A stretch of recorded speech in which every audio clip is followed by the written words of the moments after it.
जंगल में सर्दियों का मौसम था। एक समय डोलपुर जंगल में बहुत तेज बर्फबारी शुरू हो गई। चिर्री चिड़िया अपने घर में जमा किए हुए रुई के मुलायम गद्दों में आराम से सो रही थी। चिर्री चिड़िया के घर में अपने कमरे को गर्म रखने के लिए एक हीटर भी लगा हुआ था। उसी समय चिर्री चिड़िया के पड़ोस में रहने वाले दो कौवे, कालू कौवा और रानी कौवी, ठंड से बहुत परेशान हो रहे थे। ए कालू, मैंने तुमसे कितनी बार कहा था कि रुई के गद्दे ले आओ। देखो, इस ठंड को मैं सह ही नहीं पा रही हूँ, मुझे तो नींद भी नहीं आ रही। कालू कौवा, रानी, हर समय मुझे ही क्यों दोष देती हो? तुम भी तो जाकर रुई ला सकती थी। अब आराम से सोकर उठी हो और मुझ पर ही गुस्सा निकाल रही हो। रानी कौवी, वाह, बातों में तो तुम बहुत तेज हो, लेकिन अब देखो इस ठंड में हम दोनों कितनी परेशानी झेल रहे हैं। ऐसा कहते हुए रानी कौवी अपने घोंसले में लेट गई। अगली सुबह हो गई। चिर्री चिड़िया लकड़ियां जमा करने के लिए अपने घर से बाहर उड़कर गई। वो एक पेड़ से कुछ टहनियां तोड़ रही थी। तभी वहाँ मिट्टू तोता उड़ता हुआ आया। मिट्टू तोता, चिर्री, तुम बेकार में ये लकड़ियां क्यों इकट्ठा कर रही हो? तुम्हारे घर में तो हीटर है ना? चिर्री चिड़िया, हाँ मिट्टू भैया, लेकिन हीटर पर हमेशा भरोसा नहीं किया जा सकता। अगर वो खराब हो गया तो मेरे बच्चों को ठंड लग जाएगी, इसलिए पहले से लकड़ियां जमा कर रही हूँ। मिट्टू तोता, चिर्री, मुझे तुम्हारी यही बात बहुत अच्छी लगती है। तुम हमेशा भविष्य के बारे में सोचकर पहले से तैयारी करती हो। ठीक है, मैं भी जाकर कुछ लकड़ियां जमा करता हूँ। इतना कहकर मिट्टू तोता वहाँ से उड़ गया। चिर्री चिड़िया फिर से लकड़ियां इकट्ठा करने लगी। उधर कालू कौवा और रानी कौवी अपने घोंसले में ठंड से कांपते हुए सो रहे थे। थोड़ी देर बाद सुबह हो गई। रानी कौवी, ए कालू, जल्दी उठो, आज तो जाकर लकड़ियां ले आओ। अगर हम आग जला लेंगे तो कम से कम आज रात इस ठंड से बच सकते हैं। कालू कौवा, रानी, क्या मुझे ही जाना पड़ेगा? तुम क्यों नहीं जाकर लकड़ियां ले आती? इतनी ठंड में मुझसे उड़ान नहीं भरी जाएगी। ये सुनकर रानी कौवी को बहुत गुस्सा आ गया। उसने एक गिलास में पानी भरा और कालू कौवे के ऊपर उड़ेल दिया। कालू कौवा, रानी, ये क्या किया तुमने? मेरे ऊपर पानी क्यों डाल दिया? अब तो मैं तुम्हें नहीं छोड़ूंगा। इतना कहकर कालू कौवा भी एक गिलास में पानी लेकर रानी कौवी के पीछे भागने लगा। रानी कौवी डर कर उड़ती हुई भागने लगी। रानी कौवी, अरे चिर्री, क्या हुआ? मैं इतनी तेजी से भागती हुई क्यों आ रही हूँ? चिर्री चिड़िया, रानी, तुम्हारे पीछे कालू कौवा आ रहा है। रानी कौवी, कालू, मत डालो मेरे ऊपर पानी। लेकिन कालू कौवा पानी फेंकने ही वाला था, तभी रानी कौवी थोड़ा हट गई और वो पानी जाकर सीधे मिट्टू तोते के ऊपर गिर गया। मिट्टू तोता, अरे ये क्या हुआ? कालू कौवा, मिट्टू, मैंने जानबूझकर तुम्हारे ऊपर पानी नहीं डाला, इसके लिए रानी जिम्मेदार है। मिट्टू तोता, कालू, तुम्हें मैं छोड़ूंगा नहीं। तुमने मेरे ऊपर पानी डाला है, एक दिन मैं तुमसे इसका बदला जरूर लूंगा। इतना कहकर मिट्टू तोता गुस्से में वहां से उड़ गया। इसके बाद कालू कौवा और रानी कौवे लकड़ियां काटने लगे। चिर्री चिड़िया भी अपनी लकड़ियां लेकर अपने घर वापस उड़ गई। धीरे धीरे जंगल में रात हो गई। रात होते ही तेज बर्फबारी शुरू हो गई। कालू कौवा और रानी कौवी ने जो लकड़ियां इकट्ठा की थी, उनसे आग जलाई और आराम से बैठकर ठंड से बचने लगे। उधर चिर्री चिड़िया अपने घर में अपने बच्चों को खाना खिला रही थी। चिर्री चिड़िया, बच्चों, अब खाना खा लो। चिर्री चिड़िया के बच्चे, माँ, अभी हमें खाना नहीं चाहिए, हम थोड़ी देर और खेलेंगे। चिर्री चिड़िया, बच्चों, थोड़ी देर में ठंड और बढ़ जाएगी, इसलिए अभी खाना खाकर सो जाना चाहिए। बच्चों ने माँ की बात मानी और खाना खाने लगे। इसके बाद चिर्री चिड़िया और उसके बच्चे अपने घोंसले में जाकर सो गए। चिर्री चिड़िया का बच्चा, माँ, मुझे कोई कहानी सुनाओ। चिर्री चिड़िया, ठीक है, मैं तुम्हें जादुई परी की कहानी सुनाती हूँ। चिर्री चिड़िया अपने बच्चों को परी की कहानी सुनाने लगी। कहानी सुनते सुनते दोनों बच्चे खुशी खुशी सो गए। उसी समय कालू कौवा और रानी कौवी के घर में जल रही लकड़ियां बुझ गईं। ठंड बढ़ने के कारण दोनों कौवे नींद से जाग गए। रानी कौवी, कालू, अब क्या करें? ये लकड़ियां ठीक से जल भी नहीं रहीं। कालू कौवा, चिंता मत करो रानी, चिर्री चिड़िया के घर में हीटर है, इस समय वो गहरी नींद में होगी, मैं जाकर उसका हीटर ले आता हूँ। इतना कहकर कालू कौवा धीरे धीरे बिना आवाज किए चिर्री चिड़िया के घर के पास पहुँच गया। उसने चुपके से चिर्री चिड़िया के घर से हीटर उठाया और अपने घर ले आया। कालू कौवा, रानी, इस हीटर की गर्मी कितनी अच्छी है ना? रानी कौवी, हाँ कालू, लेकिन खिड़की से जो ठंडी हवा आ रही है उसका क्या करेंगे? कालू कौवा, चिंता मत करो। इतना कहकर रानी कौवी ने एक कपड़े से खिड़की बंद कर दी। उसके बाद दोनों कौवे हीटर की गर्मी में आराम से सो गए। लेकिन थोड़ी ही देर में चिर्री चिड़िया के घर में ठंड बढ़ने लगी। ठंड महसूस होते ही चिर्री चिड़िया की नींद खुल गई। उसने देखा कि उसके घर में हीटर नहीं है और वो हैरान रह गई। चिर्री चिड़िया का बच्चा, माँ क्या हुआ, अचानक इतनी ठंड क्यों हो रही है? कुछ नहीं बेटा, तुम चिंता मत करो, मैं अभी इस ठंड का इंतजाम करती हूँ। ये कहकर चिर्री चिड़िया एक बाल्टी में पानी लेकर कालू कौवा और रानी कौवी के घर की तरफ उड़ गई। चिर्री चिड़िया, कालू, रानी, क्या तुम दोनों आराम से सो रहे हो?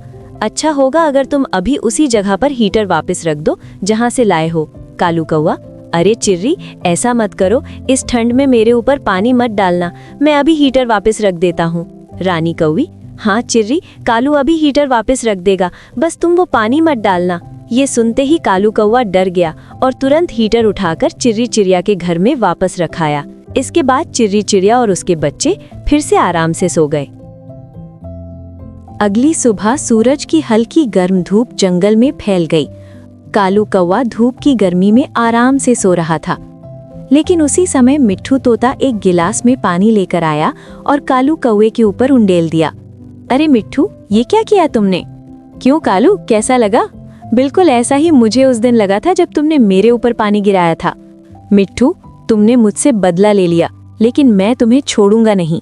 इतना कहकर कालू कौवा फिर से मिट्ठू तोते के पीछे दौड़ने लगा। इस तरह सर्दियों का मौसम उस जंगल में कभी कभी मजेदार घटनाओं से भरा हुआ था। उसी जंगल में एक दिन एक सेब का पेड़ पहली बार मीठे मीठे फलों से भर गया। जंगल के कई पक्षी उस पेड़ के पास आकर मीठे सेब खाकर बहुत खुश हो रहे थे। उसी जंगल में कालू कौवा और रानी कौवी के भी कुछ सेब के पेड़ थे। वे रोज उन पेड़ों से सेब तोड़कर बाजार में बेचते थे।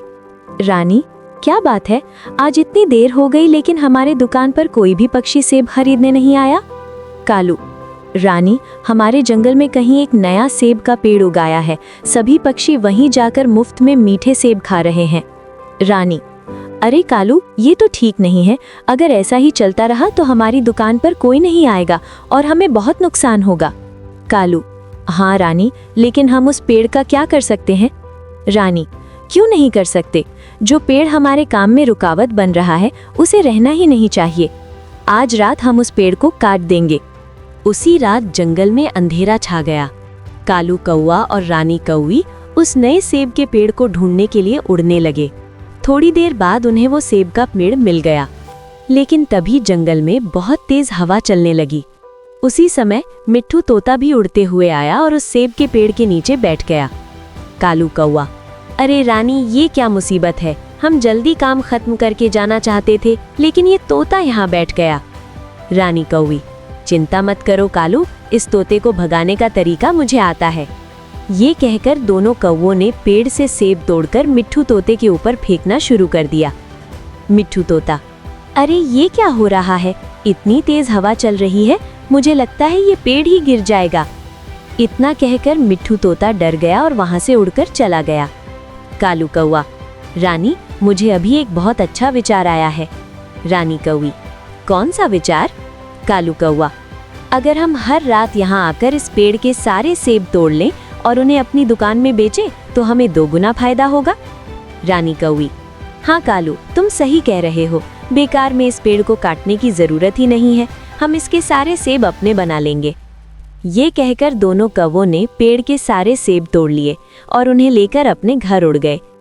लेकिन अपने सारे फलों को खोकर वो अकेला सेब का पेड़ बहुत दुखी हो गया और रोने लगा। उसी समय वो सेब का पेड़ अपने सारे फल खोकर बहुत दुखी होकर रो रहा था। तभी उस रास्ते से एक देवी वहां आई। उन्होंने रोते हुए पेड़ को देखा और उससे पूछा, पेड़, तुम क्यों रो रहे हो, तुम्हें क्या हुआ है? सेब का पेड़, देवी, 2 बुरे कौवों ने मुझसे जलन करके मेरे सारे सेब तोड़ लिए, मैं कुछ भी नहीं कर सका, अब मेरे पास एक भी फल नहीं बचा। देवी, तुम चिंता मत करो, मैं तुम्हें एक शक्ति देती हूँ। ये कहकर देवी ने अपनी जादुई शक्ति से उस सेब के पेड़ पर फिर से बहुत सारे फल उगा दिए। देवी ने उस पेड़ को एक खास ताकत भी दी। अब तुम्हारी शक्ति बढ़ गई है, तुम ऐसे काम भी कर सकते हो जो पहले नहीं कर सकते थे। लेकिन याद रखना, तुम्हें हमेशा मुसीबत में पड़े पक्षियों की मदद करनी होगी। ये कहकर देवी वहाँ से चली गई। सेब का पेड़ अपने नए फलों को देखकर बहुत खुश हो गया। उसी समय चिर्री चिड़िया अपने बच्चों के लिए खाने की तलाश में वहाँ पहुँची, लेकिन उसे उस पेड़ पर एक भी सेब दिखाई नहीं दिया। चिर्री चिड़िया, इस पेड़ पर तो पहले बहुत सारे सेब थे, सारे सेब कहाँ चले गए? चिर्री चिड़िया ने सोचा कि शायद जंगल के बाकी पक्षियों ने बारिश के मौसम के लिए सारे सेब जमा कर लिए होंगे। उधर उसके घर पर उसके बच्चे अपनी माँ का इंतजार कर रहे थे। चिर्री चिड़िया का बच्चा, दीदी, माँ ने कहा था कि वो जल्दी लौट आएंगी, लेकिन अभी तक माँ क्यों नहीं आई? दूसरा बच्चा, डर मत, शायद माँ खाने की तलाश में दूर चली गई होंगी, माँ जल्दी वापस आ जाएंगी। कुछ समय बाद चिर्री चिड़िया अपने बच्चों के लिए सेब लेकर वापस जंगल की ओर उड़ने लगी। तभी कालू कौवा और रानी कौवी ने उसे सेब लेकर आते हुए देख लिया। कालू कौवा, रानी, ये क्या? हमारे जंगल में तो अब कहीं सेब नहीं बचे, फिर इस चिर्री चिड़िया को सेब कहाँ से मिल गए? मुझे भी समझ नहीं आ रहा कालू, लेकिन मैं इस चिड़िया को यूं ही नहीं छोड़ूंगी। चिर्री चिड़िया अपने घर पहुंची और अपने बच्चों को सेब खाने के लिए देने लगी। तभी किसी ने उसके घर का दरवाजा खटखटाया। चिर्री चिड़िया ने दरवाजा खोला तो बाहर कालू कौवा, रानी कौवी और कई पक्षी खड़े थे।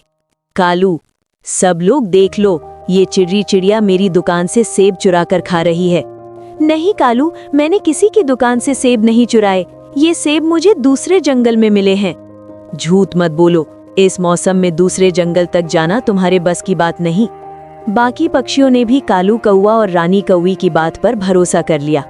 कालू, अगर तुमने चोरी नहीं की है तो साबित करो, वरना ये घर अब हमारा होगा। चिर्री चिड़िया बहुत दुखी हो गई।